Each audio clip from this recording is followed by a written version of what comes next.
આજ રોજ એક વિષય ગંભીર વિષય છે, સાયબર ફ્રોડને લગતો વિષય છે। એ અમારા ધ્યાને આવેલ છે એટલે આપ સર્વેને મીડિયા મિત્રોના મારફતથી લોકો સુધી, જાહેર જનતા સુધી અને ભગવાન દ્વારકાધીશના શ્રદ્ધાળુ સુધી એક સંદેશો પહોંચાડવો છે કે ઘર મંદિર કરીને કોઈ વેબસાઇટ છે એ એવો દાવો કરે છે કે દ્વારકાધીશ ભગવાનના પ્રાગટ્ય દિનના પ્રસંગ નિમિત્તે કૃષ્ણ જન્મ મહોત્સવની જે તિથિ છે એનો પ્રસાદ, ભગવાનના મંદિરનો પ્રસાદ અને એના જે ફૂલમાલા ને બધું છે એ ઘર બેઠા તમને કોઈ નિશ્ચિત રકમ ઓનલાઈન ટ્રાન્સફર કરવાથી ઘર બેઠા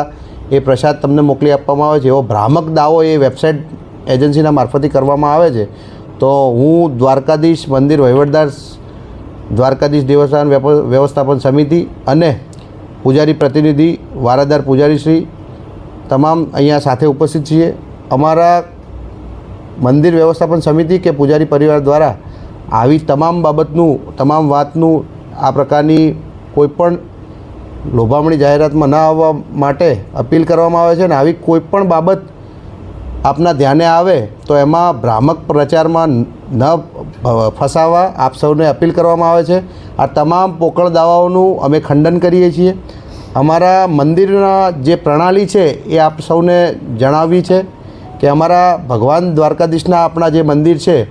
એમાં ભગવાન દ્વારકાધીશને જે નિત્ય ભોગ અને પ્રસાદ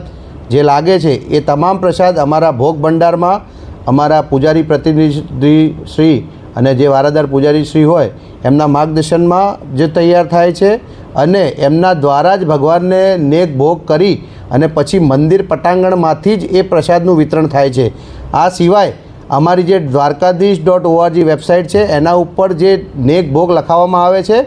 એ અમે ઘરે બેઠા મોકલી આપીએ છીએ। આ સિવાય અમારા નામ ઉપર અમારા ટ્રસ્ટ કે મંડળ કે સમિતિ કે પૂજારીશ્રીના નામે જે પણ વ્યક્તિઓ આવી પ્રકારની એક્ટિવિટી કરે છે અને આ પ્રકારની ભ્રામક વાતો કરે છે એ તમામનું અમે ખંડન કરીએ છીએ અને તમામ ભાવિક ભક્તોને, શ્રદ્ધાળુઓને, વૈષ્ણવોને આ પ્રકારની વાતોથી, આ પ્રકારના દાવાઓથી અળગા રહેવા માટે અપીલ કરીએ છીએ। ભગવાન દ્વારકાધીશના જન્મ મહોત્સવ 2025 નિમિત્તે તમામને